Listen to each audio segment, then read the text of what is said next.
Hello everybody दोस्तों, आप सभी का स्वागत है मेरे यूट्यूब चैनल पर।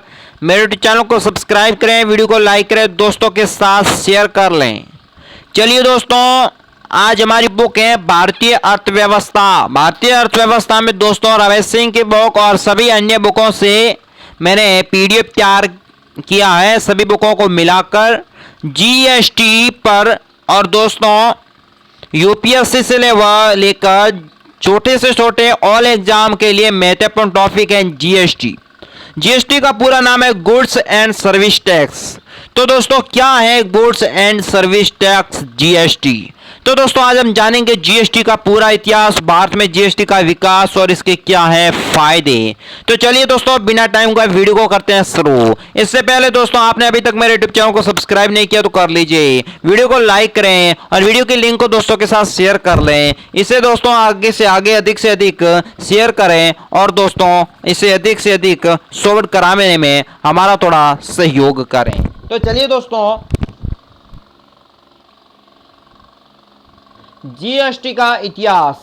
दोस्तों ध्यान रख लेना, जीएसटी फ्रांस में सर्वप्रथम 1954 में जीएसटी को लागू किया गया था। यानी कि दोस्तों सर्वप्रथम जीएसटी किस देश में लागू हुआ था? फ्रांस में। फ्रांस में जीएसटी कब लागू हुआ? 1954 में। इसके बाद कनाडा में जीएसटी को 1981 के दशक में लागू किया गया था। धीरे धीरे 150 से भी ज्यादा देशों में जीएसटी को लागू किया गया। इस लिस्ट में भारत ने 1 जुलाई 2017 को सम्मिलित हो गया। यानी कि दोस्तों भारत में जीएसटी कर कब शामिल किया गया? 1 जुलाई 2017 को भारत में जीएसटी की शुरुआत की गई थी मित्रों। अब देखिए दोस्तों भारत में जीएसटी का विकास कैसे हुआ। Custom excise and sales tax का इतिहास जो भारत में काफी पुराना है। जब भारत आजाद से नहीं हुआ, यानी कि आजाद भी नहीं हुआ था, तब से ये टैक्स लग रहे हैं। लेकिन सर्विस टैक्स में भारत सर्वप्रथम 1944 में वित्त कानून 1944 के तहत लागू किया गया था।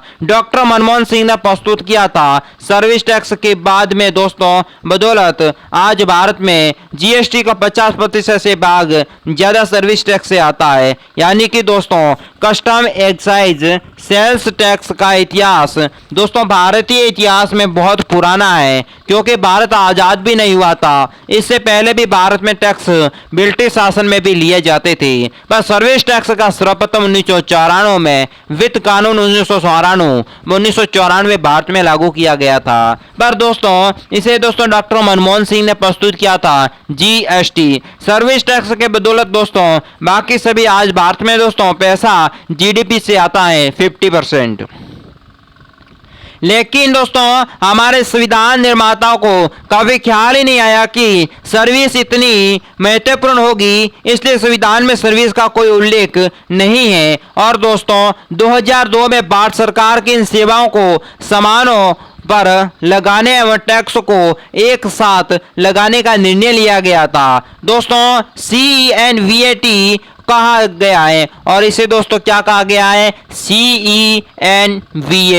यहां से जीएसटी विकास में महत्वपूर्ण कदमों को आगे बढ़कर तत्कालीन वित्त मंत्री पी चिदंबरम ने 2006 से 2007 में जीएसटी को लागू करने की दिशा में निर्णय लिया था। 2010 में दोस्तों जीएसटी लागू करने का निर्णय और दोस्तों लेकिन यह संभव नहीं हो पाया था, जो जीएसटी लागू नहीं हो पाया था। फिर दोस्तों जीएसटी को लागू करने के लिए उठाए गए कदम एक सशक्त समिति संगठन किया गया, जिससे पूरे भारत में वीएटी लागू करने का महत्वपूर्ण भूमिका निभाई थी। जिसमें जीएसटी लागू करने के लिए एक रोडवेज मैप का निर्माण या दोस्तों निर्देश दिया गया था। उन्होंने दोस्तों जीएसटी की पहली रिपोर्ट 2009 में सौंपी थी। धीरे धीरे जीएसटी के कई नए कानून बने और दोस्तों अंत में 1 जुलाई 2017 को पूरे भारतवर्ष में जीएसटी लागू हुआ था। यानी कि दोस्तों पूरे भारत में जीएसटी कब लागू हुआ था? 1 जुलाई 2017 को। जीएसटी से पहले का टैक्स दोस्तों सर्वप्रथम देखें तो भारत में संविधान में 3 लिस्ट है।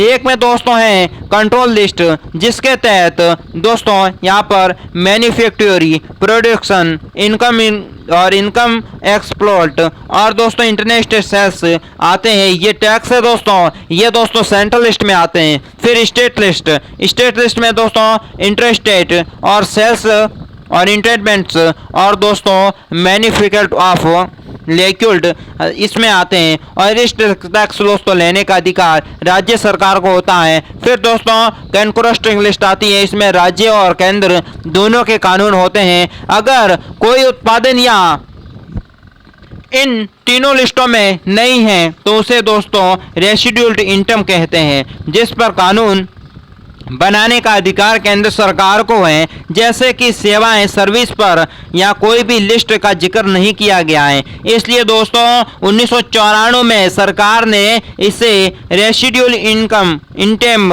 रखकर इन पर दोस्तों टैक्स लेना शुरू किया है। जीएसटी के पहले कदम टैक्स कानून की बदौलत, यानी कि हर राज्य केंद्र सरकार का अलग अलग कानून होता है। टैक्स रेट की बहुलत अलग अलग दोस्तों कानूनों के तहत एक ही वस्तु पर लगने वाले टैक्स अलग अलग होता है। और दोस्तों शासन प्रबंधन बहुलक, यानी कि एक वस्तु पर टैक्स लगाए टैक्स के लिए दोस्तों अलग अलग राज्यों के अलग अलग शासन प्रबंध का सामना करना पड़ता है।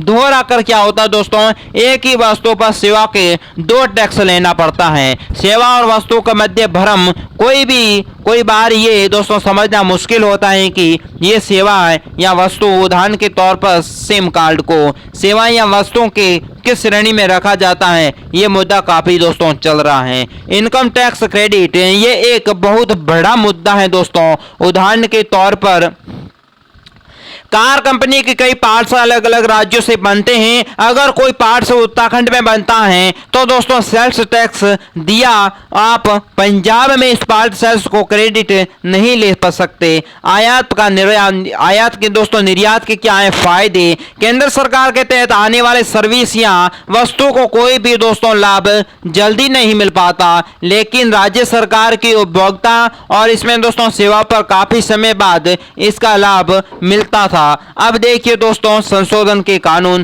पहला प्रश्न ये उठता है कि जीएसटी के लेन के लिए संविधान के संशोधन की आवश्यकता क्यों पड़ती है। इसका सीधा सा जवाब यह है कि जो शक्तियां केंद्र या राज्य सरकारों को दी जाती हैं अलग अलग टैक्स लेने के लिए, पहले से उसे खत्म करना था। इसके लिए जीएसटी में लाने वाले संविधान के संशोधन जरूरी था, जो कि टैक्स कंट्रोलिंग लिस्ट या स्टेट लिस्ट के अंतर्गत दोस्तों आते हैं। इसे खत्म करने के लिए जीएसटी को कैलकुलेशन लिस्ट के अंदर आना पड़ता है। और दोस्तों ये संभव तभी हो पाता है जब संविधान में संशोधन किया जाता है। इस संविधान के 101 संशोधन था, जिसमें 8 सितंबर 2014 को लागू किया गया था। अब जीएसटी के क्या है फायदे। व्यापार के लिए दोस्तों कई टैक्स के लिए देने के लिए छुटकारा, दोहरे टैक्स देने का छुटकारा, काफी प्रभावी निर्यात में दोस्तों निर्यात में लगने वाले टैक्स का निराकार हो गया। एक देश का एक बाजार बनना, एक देश एक बाजार बनना, और सेवाओं और वस्तुओं के बीच में विवाद